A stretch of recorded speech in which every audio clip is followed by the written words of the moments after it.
They ate soup, but they didn't have a spoon, G-Clef. You can just still drink it out of the cup. And they did, but they made a mess. We're going to Volskaya now. And Gen.G chose Volskaya. Not too much of a surprise given that every team picked it against them. Oh yes, in at group mid-season stage. brawl. I know. There was a rumor that says, oh, Korea doesn't play Volskaya because they're really bad at it. They don't want to play it. Maybe we can surprise them. But did that ever work? No. I think Tempo Storm had some of the best play on Volskaya throughout the tournament. And I think that they revolutionized how the map is played in terms of item control and using the control of the camps and the items to look for team fights with turrets and healing pulses to give you the extra edge. And when you take a small lead, you can control the map while taking those items, and then you just hoard them for the objectives themselves. Rare Malfurion ban makes it through here. BlossoM's going to have to make a tough choice now. To commit to the Maiev this early would be, I think, folly. The Blaze, I like it more than the Garrosh. It's safe in all scenarios, no matter what. It's the Tracer pick, and guessing a Tassadar to follow, of course, because it is still pre-nerf on the Tracer.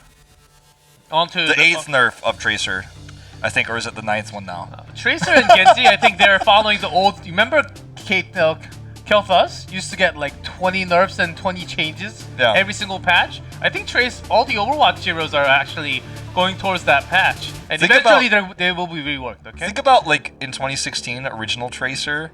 Everyone was like, okay, she's a super niche pick. Imagine if people understood what we know now, like before she was nerfed. Sergeant Hammer Stitches. Oh boy. I'm not going to tell you guys I have a lot of faith in this just yet.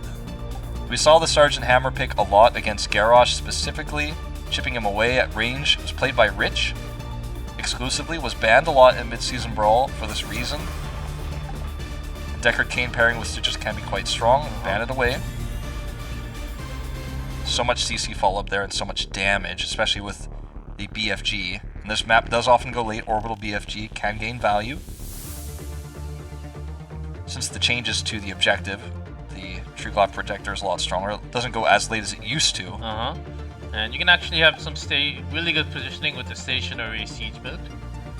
And even against Tracer, you can just activate and get that armor and take the damage actually and sustain. As long as you have a pretty nice support with the heal, you can survive on the back line. I don't think Gen.G wants Garrosh here. I think you're looking at either a Johanna ban or an ETC ban. I think ETC is terrifying in this scenario. That'll be the first time he's played in this phase and in today's matches if he is picked.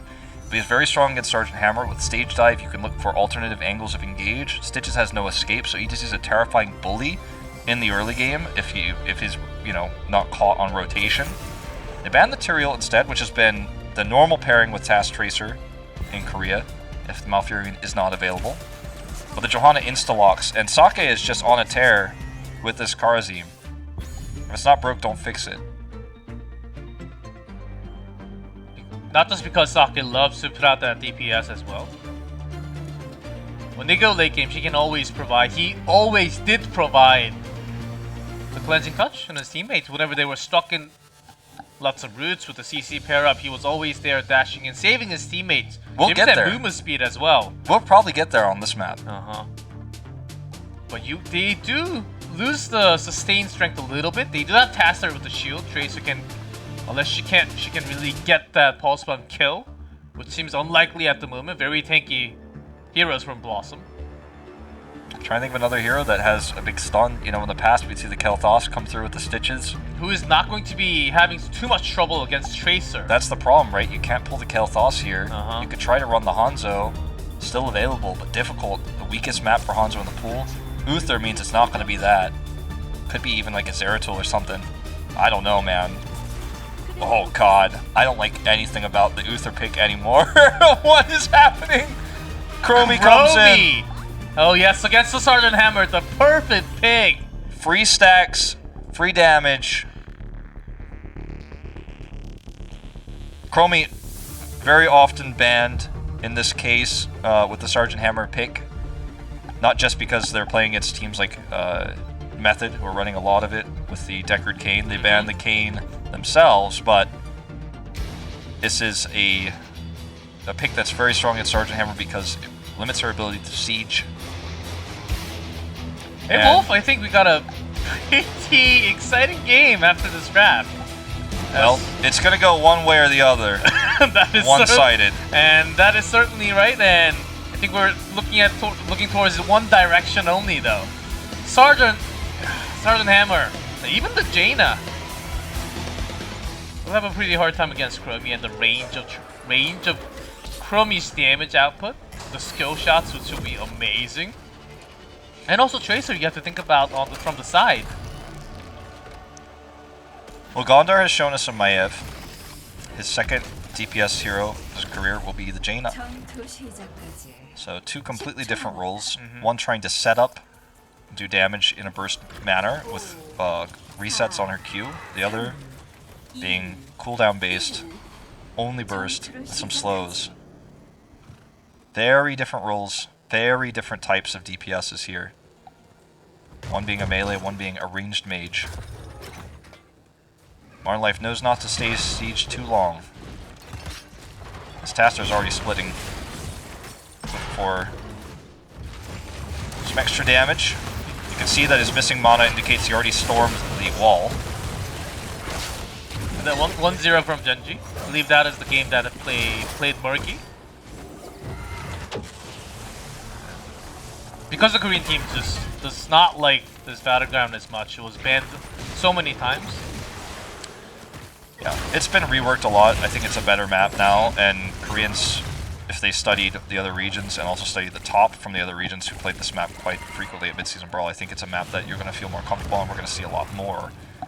Remember, it was not banned in the previous set either. It was not picked, but I think this is a battleground we will be seeing a lot of in Phase 2.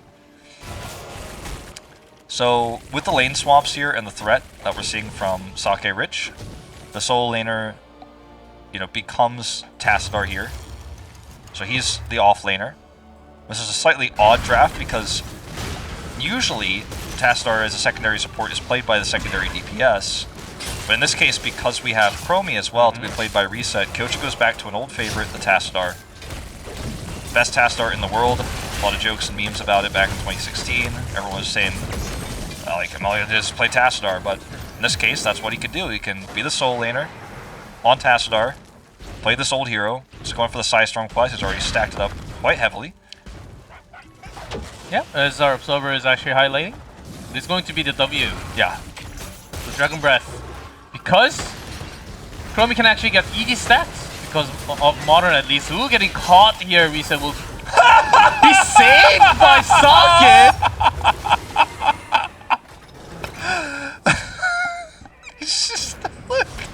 That was so greedy by Reset. That was insanely greedy. I was about to go on a rant about how, like, well, yeah, I mean, the idea is there on your point stands, and look at what he's trying to do. Look at the stacks he's trying to get. But this was unreasonable. Nah, he's living. He's fine.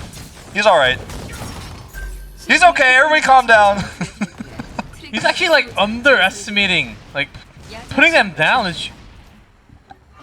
Well, he survived the initial burst from Jaina. He only got hit by one wave of the blizzard, right? So after that, you just walk away because Sergeant Hammer's out of range and there's no more damage. I guess like he could have been killed by like Radiance of Uther. I don't know where Uther was in this particular case. Didn't have that camera shot, but yeah, I don't. Just good understanding here. Up to 5 stacks already.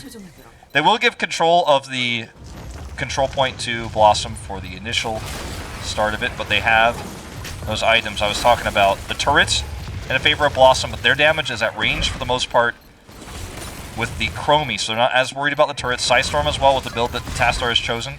Fits very well here. They're losing the percentage here, but they're also pushing top, so... And they want to just stall time, make sure they're out of the range and not get pulled. Rich takes too much damage, was about to go down. Still in position, and Sergeant Hammer just getting all that Dragon Breath damage all the time. So Reset is just using this, they're going to give this Treeglove, I think, 100%.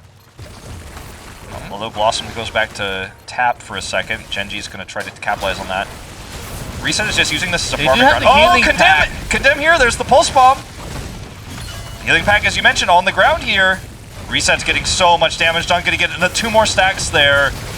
Tist going in. Look at this. Setting up a huge condemn. He walks out with the Iron Skin. Wiz goes in for the stun. They get the kill on Sake, but they lose so much more. Rich looking for more here. Modern Life needs to get out. Finally, at 99%, control goes to Gen.G.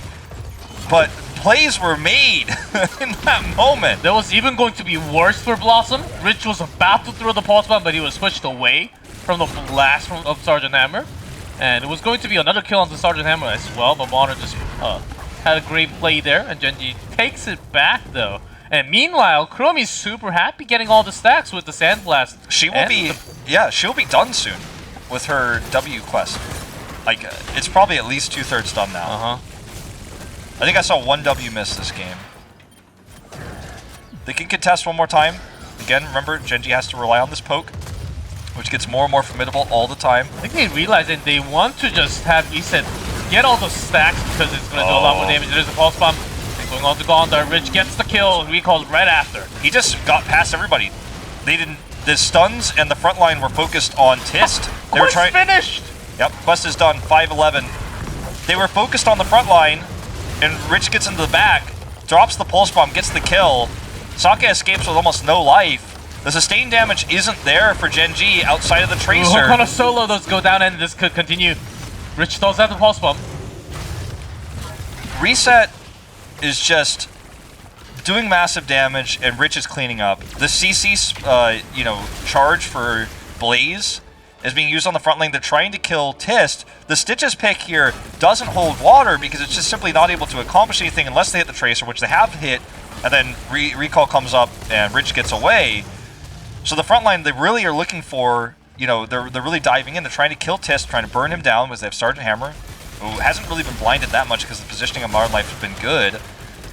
But the problem is that while they focus on Tist, Rich gets in the back line. I want everyone to watch Rich in the next team fight that we have on the control point, just to see how he basically threads the needle, gets into the back, drops a pulse, gets kills. Or, how he finishes people off, which is on that last moment. Another hook misses here for Honkono. Honkono is known to be one of the better things from Korea with Stitches, but Gen.G has so good of an understanding about the angle that could come in, the timing of that hook just coming out from Honkono. Seems like they just split up. They're not even concerned about the hook too many times. As long as it's on cooldown, they can approach right after, and Chromie will be safe in the back line all the time. Yeah, it's pretty textbook, how they utilize it. It's not easy to do. Don't try this at home. But in terms of pro play at this level, you have a comp that just knows how to deal with hooks. Tist can block a hook with his trait. Oh man, look at that. Look at Rich again. Look at where he's threatening. He's just off the side, and look at that. They're trying to get the isolation down. Not happening this time, and they just locked onto Johanna. That's the only target. That's all they can get, and he just holds the Iron Skin to the last second. He's not using the Iron Skin to engage. He's using it to disengage only. He also has the healing pulse he can put down if things get dicey. Rich again goes in deep, sets up this opportunity for the Dragon's Breath, and this is going to be Kill City here. Sake drops out. Continues the on seven-sided. They want more. Rich, I believe, has recall. Yes, he does. And he doesn't want to use it. He did not use it yet. He's like, that's a long cooldown on this patch. He's like, when are they going to nerf her again? He's like, nerf her again, I dare you. Okay, well, BlossoM's nearing 10. Well, how much of a power spike is it really? Who are you Divine Shielding? You're probably not Divine Shielding, you're probably hammering, right? Or storming, rather. No, the Divine Shield. You can protect a hammer, but you gain nothing, you only defend with the Divine Shield. There's nothing, unless you're going to Divine Shield Jan, you're like, oh, here she comes! And she drops down some burst damage. It's not really an effective spell. Bile slows the Tracer, but doesn't do anything against the front line with Johanna. Hammer's got the burst, I guess, with the BFG to blow up the Chromie. With the Ring of Frost, it is possible, but all in touch of a one-button recall. Can you really stun lock with Uther? Maybe that's enough time, but recall most likely will actually win, unless BlossoM has just perfect synergy with all those heroics. If you could bait out somehow, which they don't have a comp to do it, unless Jaina gets the perfect position, if you could bait out the dimensional shift from Tassadar, maybe there's a world where Kyocha and Reset get caught by a flanking ring, and then the BFG comes through. Well, that's a lot of ifs. You know what I've been saying about this for 2 years? The amount of ifs you have to say when you're talking about a composition usually indicates how well it's going to do. Gondar gets the heals from Uther, so survives with the armor. But he's out of picture now. He can't really come in and fight. Oh, hooks in with the blink, which is really low. Has to recall out. All the heals immediately going to him, but there's the BFG getting the kill. Finally! BlossoM put another one on the scoreboard. They need to accomplish something. They need to grab not only the top control point, but also I think some objectives as well. No items available on the map. Every camp is locked down right now, so it's a tough time to capitalize on a dead Tracer. But a good news for BlossoM, they got Rich down, and Isolation, Divine Shield even used from Mary Day. I mean, maybe it was wasted, but just to keep him safe and alive, but that's been used for another, and that's on a long cooldown now. The Uther pick gives you the armor against the pulse bombs, which has saved many a target. Especially, it's been saving the Jaina pick here that we're seeing from BlossoM. Saved Gondar multiple times because he's got a low health pool, and the armor helps you survive through the pulse bomb. So we've had some clutch plays from Mary Day, but at the same time, like, I just feel like the Uther pick hasn't been able to accomplish anything otherwise. That one Divine Shield that we just saw to save Blaze might be the only one that gets value in this game. Let's see if I'm wrong, but look at this comp and, you know, and try to rationalize with me, like, where does Divine Shield gain value? And I think the answer is, it's a trick question. He will be able to save his teammate from going down to Pulse Bomb or even the parting gift from Tracer a few times, but they have already taken way too much damage. They've been wounded, and all Gen.G has to do is press on that wound, and they will be bleeding after that point. The Divine Shield is an ability that saves a target, cleanses them of damage, and allows them to move. It's very unique in that way. It's not like Aegis, which will make you invulnerable, but you're stuck in one place, you cannot act. To use it only to escape means you're only getting half of the value, right? That's why it's used normally with heroes like Illidan, Sonya, heroes that need to be free of CC while also doing damage. And no hero on the side of BlossoM, outside of Jaina, realistically, would really benefit from being able to move forward and do damage while being invulnerable. And it's usually used with self-sustain heroes as well, so while they're invulnerable, they can heal themselves. Look at all the turrets they have, and also the healing as well. They have item control, massively. They have full item. This is basically max level RPG level here. And look at the damage from Gondar. Solo Ring of Fail! Yeah, does not really work out here. Sake escapes narrowly there. Hong Kong is going to get blown up. The bunker is going down. Okay, Divine Shield onto Jaina. She's doing some damage, but it's not enough. Bridge protected by the shield and the healing pulse here. Not to mention the heals coming out from Kyocha just earlier that kept him at full health. Kyocha does go down in this trade, but it's a 3-for-1 as the snipe goes over the wall for reset. The God on the Chromie. Well, the best mage players in the world. They retake this Triglav Protector. And this is going to be a march for keep. Certainly. Man, that was disgusting. Divine Shield, maybe it could have came a little bit earlier for Jay not to actually survive. Oh, Mary Day. The Uther pick does not stand up here. His timings of his heals have been absolutely correct. They have been perfect to prevent pulse bombs. He has saved many a member with the Divine Shield. It's not his fault for his Uther play. It's the Uther pick itself. I think that is the issue here. And yet again, BlossoM finds himself outdrafted, outclassed with a weird, unusual answer to this problem. Gondar gets the armor, he survives, but he can't do damage. And this is going to be a dead keep. Easy peasy, lemon squeezy. Gets the wave, gets out. He's like, aw, we still got a little bit of health left on this thing. Let's see if we can do something mid. 30 more seconds? Oh yeah. Get all the skills, put out that maximum damage, and then go down. He's like, please give me that last tower. Got him. Hold on, let me hit that last one sec. Okay, let's go. Hold on, he's not done yet. BlossoM is just outclassed at this point. Their draft doesn't have synergy. You know, Artosis and I used to talk about this, and I've talked about it a lot of people. Jaina is in a lot of ways like a melee mage, right? She comes up to basically melee range, blows you up with burst, so Divine Shield could be useful in some drafts against a really melee-heavy team where she just comes in and blows people up with her squishy, right? Well, this is not that draft. This is not that comp. The Divine Shield and the armor, just the passive armor that Uther gives, great against pulse bombs, but really hasn't been able to do anything else. He's a burst heal against burst damage. BlossoM does have an idea with the burst of their own that could continue and maybe fall into a kill. But Gen.G does have a lot of escapes on their own. That was the hard part. Okay, Rich is caught. Barely gets the recall off. Stunned, but he's just so well supported. Meriday alone and after. So Meriday self-divine shielded. Okay, he turns this into a pick here.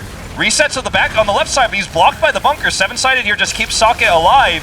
Does go ahead and drop off one more heal. BFG misses. Rich is hooked, but he gets out with the blinks. He's got full blinks. Gondar's the target. Can Rich turn this? He's so close to turning it.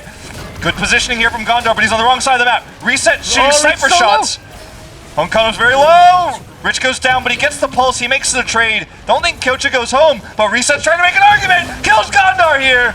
And Kocha, he wants to prevent Honkono from getting out. He wants to get more. Here's the force ball. That's going to be a kill. And can they get Blaze? Can they get Blaze? They used the side storms already.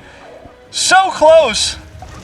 But Gen.G, they walk away with multiple kills in a fight that was lost.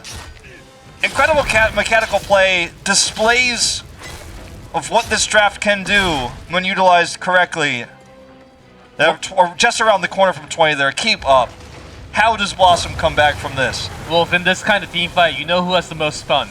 Chroming the backline, just making sure you hit the skill shot all the way from the back. And never really contested because no one's focusing you. You're just away. You have so much range to work out over the wall. And when they're busy focusing on the Rich all the time, just have the shield from Tassadar to buy the time. When you're getting better trades all the time, when you have max stacks onto your Dragon Breath that finished in 5 minutes, I mean, Reset's just having fun right now. Gen.G is showing us as well with, you know, this Chromie pick with the Tassadar solo laner that Gen.G can warp drafts to fit their needs. They don't have a melee solo laner, which is incredibly meta right now. I don't know how long that will last. We're seeing more and more ranged solo laners recently. But they're just changing it up to fit their style. They have extra support for Rich. Tassadar serves as a pseudo solo laner here. He's got great wave clear. They utilized it in the early game well. Now they're just winning every fight because Rich and Reset are so difficult to kill. And Burst, you know, coming through from the BFG is easily countered by Burst shielding from the Tassadar. Already immediately Tisk gets the capture of point C. BlossoM has to fight against 20. They have no choice. They have to hope for the miracle engage. Even delaying with the wall. Coming back very soon online though, so it's okay. Even just for the safety, giving cleanse to Rich. Yeah, pre-cleanse just in case. Positioning on Modern Life has been good. Oh, look at that W with the shield. The teamwork from Gen.G is just absolutely beautiful today. Yeah, the wall's making it tough, but I mean, this is just... this is the end of this game. Bunker prevents some damage. Everyone in bunker means more traps. Ring doesn't hit anybody. Honkono is dead. As you say, the bunker means you know exactly where to put your skill shots when it ends. Veriday's going to go down again. And now Gen.G walks across for the match point. This is GG. They don't need the Tree Glob Protector to end the game. They dash past the keep. They're going to end it in the most Gen.G way possible. The least experience ever. You meet these guys in the Hero League, you're trying to get level 20 on your hero, you're like, oh, these guys keep ending the game early, I can't get my experience. This was just a mechanical outclassing. Best Heroes of the Storm team in the world, proving themselves again here. GG.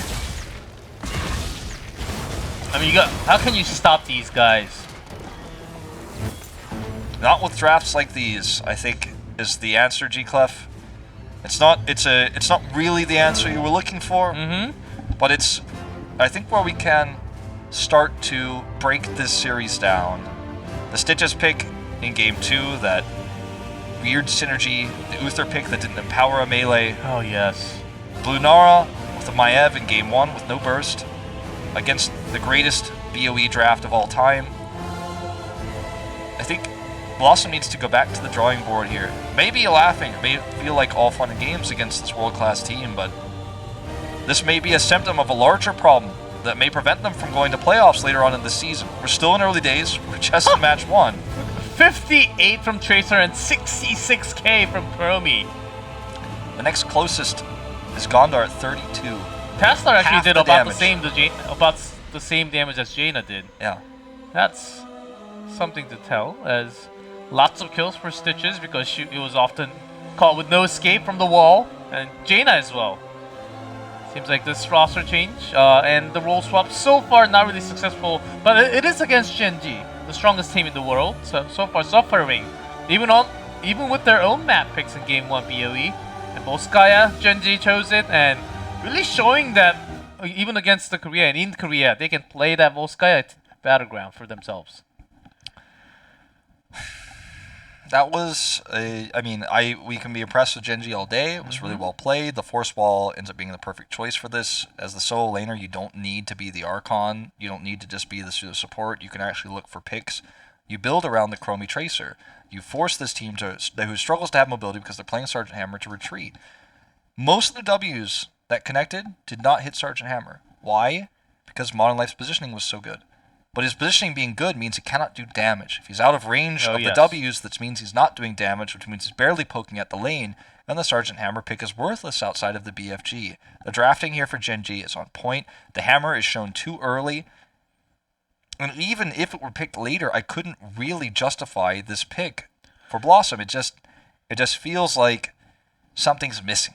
BlossoM, they were always coming up with all the creative draft and something special, but I think Gen.G had way too many of that in the MSB, especially against the NA teams, just having crazy draft and up against them, all the Maiev, the Wombo combos that were happening. But even against it, they had so much experience just a few weeks ago. And BlossoM, they're not even really having the similar types of something crazy. They're trying this and this at the same time, which is not working.